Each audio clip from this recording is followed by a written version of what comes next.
everybody. This is Brian David Marshall coming to you from the Tournament Center at Magic Weekend Philadelphia. I'm here with Living End creator Travis Wu. If you've ever seen the Living End deck in Extended or even in this new modern format, Travis is the guy to blame and or thank for that deck. I've played a few other decks too, but yeah, I would say that's your most well-known creation, though. I'd say so. Hopefully this will be the next one, though. Okay, so we're 5 rounds into Modern here today.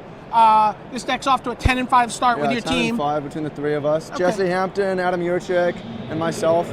So I'd say that's pretty good. So at first glance, this deck might look like your typical 12-post deck. Here's your 12 posts, 4 cloud posts, 4 glimmer posts, Vesuva, the Eye of Ugin hanging around and doing good stuff. Yeah. But that deck wasn't quite fast enough for you. Not explosive enough. Like I just want to through the breach Emrakul on the third turn. So this is what this deck is doing. You can cast this on the third turn really easily, and this is pretty much game. Like they lose 6 permanents. A lot of the time they're just dead off a fetch land and a shock land or whatever. And I've done that turn 3. I don't know how many times, but like half my games have been won through that combination. So you essentially sneak attack this into play. Yeah. You don't get any extra turns, but you don't need an extra turn. You don't need them, right? Yeah. Like Dryad Arbor does the last 5 points or something. So talk about how a traditional Cloud Post deck plays out. Let's say you lead off with a turn 1 Cloud Post. Yeah. What does your turn 2 look like normally? Turn 2, I might have either another post or a green source and a mana accelerator. I have like 13 acceleration. So you've got these 4 signets, these 4 overgrown battlements, and Wall of Roots. And Green Sun Zenith gets a Dryad Arbor. Okay. So say on the second turn, I have a Vesuva copy and Cloud Post and play a Signet. On the third turn, I might play a Forest, and I can play either Primeval Titan or Through the Breach and Emrakul. If I get the Titan, I might get like another Post and an Eye of Ugin, and then I can Ugin up Ulamog. I might be able to Emrakul that turn, but like, yeah, if somebody's beating me down, I gain a ton of life off Glimmer Post. I always have the Titan pretty much because I have these 4 Zeniths, which are insane. Right, yeah. so if you have 6 mana, you often also have 7 mana. Yeah. And so 6 mana to cast a Primeval Titan, or 7 mana. It's half a turn slower. Yeah, for a virtual Primeval Titan in Green Sun Zenith. Yeah. So, and then, I've seen games. Oh yeah, like Adam was in the feature match over here against Kyle Bogomez. He had 0 lands, but the full set of overgrown battlements. All 4 overgrown battlements, so he's making 16 mana. Kyle maybe had Plowlander in his hand, just staring at it, right? And he cast an Emrakul just with those 4. It's pretty exciting. Yeah, no kidding. So let's talk a little bit about, most of the decks that we've seen for the 12-post decks have been mono green, green blue. I've even seen some green white ones, but now you're red for Through the Breach. Yeah. But that lets you do some interesting stuff off the sideboard. We're not going to go into your full sideboard because we're still in the middle of day 1, but I think we can look at your lands here. Yeah, the Grove of the Burnwell and probably get a insane, hint as to some of the cards that might be in your sideboard against aggro decks. So what flexibility does this red give you? Oh, it's awesome. Like, if somebody Blood Moons me or does something I don't like, I can just kill off this. I almost feel like the sideboard usually slows them down more than me. Oh, that's pretty exciting. So we saw like the all-in affinity deck that's running the Blood Moons and the Mages to the Moons out of the sideboard. Yeah. You can just Through the Breach and also, Emrakul into play. This is insane with Titan, which is one of the reasons it's so good, because you get the 4 lands right now, or in the mirror match, you play it under the turn, and you can get their Ugin before they can screw with it. Because a lot of the time, you don't necessarily have gas, you're just trying to get your Ugin off, and it gets Vesuvid, because it comes into play tapped. Yeah. So at the end of the turn, you do this, you just put a Primeval Titan into play, fetch your lands, and then untap and do degenerate broken stuff to your opponent. Yeah, exactly. And some people have Amulet for the same thing, but I feel Amulet's inconsistent. So quick, that's Amulet of Vigor? Amulet of Vigor, yeah. Your stuff comes into play untapped. Did you look at Summer Bloom at all? I know I've seen some of these decks running Summer Bloom. I don't like Summer Bloom because I'm not actually playing that many lands. I even cut Explore. Like, Adam loved Explore. Right. I finally got him down to 1, and he's been sideboarding it out, which I'm so happy about.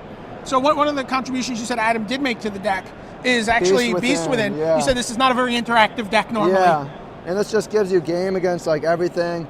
Everybody usually has 1 permanent you really care about, whether it's a Cloud Post or an Inkmoth Nexus, Pyromancer's Ascension, Deceiver Exarch. Like, this just gives you all sorts of game 1 hate against anything. And you actually, if there's ever been a deck that just doesn't care about their Oh, opponent yeah, having a all the 3/3 walls, token. It's all the deck life with all these gain. walls. Yeah, and it turns out to be even okay against like the zoo decks, which Yeah. is insane. You just like get one of your lands. Oh yeah, and, they like Molten Rain your land, and you're like it's like Kitchen Finks almost. right, Yeah. Right, make a 3/3 token, block your Curd Ape or whatever.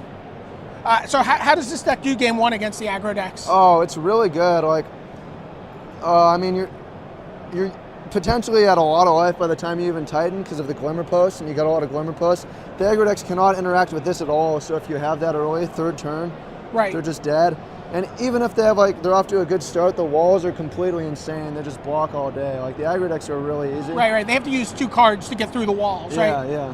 And so let's talk about a couple of the other targets for Through the Breach in your deck. Have you breached an Ulamog or a Terastodon into play? Oh yeah, I have. I've like sometimes you combat step this just to blow up your own lands and just block their whole team. Or like Adam played against Living End earlier, which is so funny. Like yeah, and he won the third game. His opponent was at 18. Ended the turn Through the Breach, Terastodon, attack for 18. Right? Yeah, blow up your own lands. Like Terastodon blows up all their Cloud Posts, blows up their Ascension. It's similar to Beast Within off Through the Breach. Ulamog is okay with Through the Breach, but it's just something cheaper. When you go for it with Primal Titan, you don't always have 23 mana, right? Right. Sometimes you only have 19, 18, you know. Sure.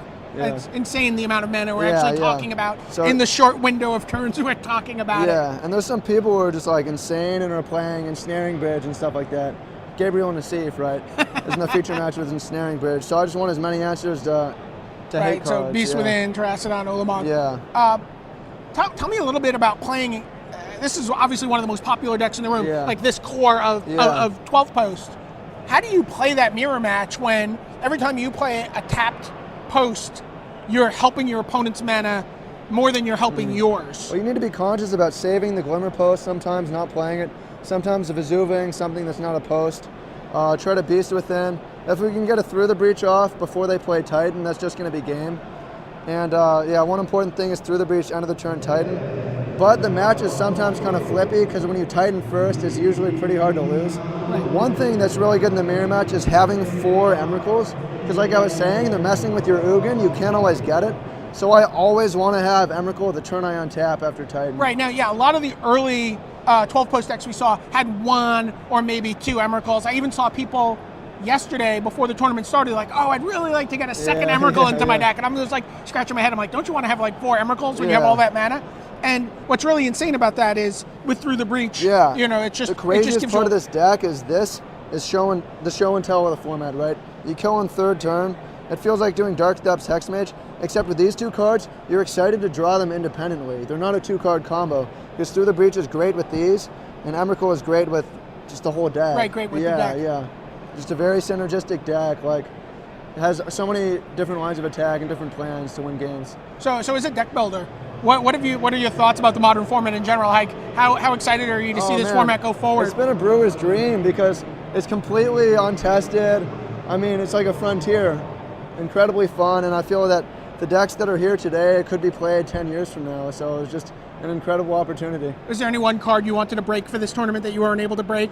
Oh, no. I mean, as soon as I saw Through the Breach, I kind of identified this as the best deck. And then as soon as I found Through the Breach, I was like, I'm just going to work on this until the Pro Tour. Okay, well, you have a couple minutes to start working on draft. Yeah. Because we're done with the modern rounds for day 1 of Pro Tour Philadelphia. Travis has got to start thinking about 40-card decks for a little bit. Yeah. And then we'll be back with more from the Tournament Center. So for Travis Wu, this is Brian David Marshall. See you later.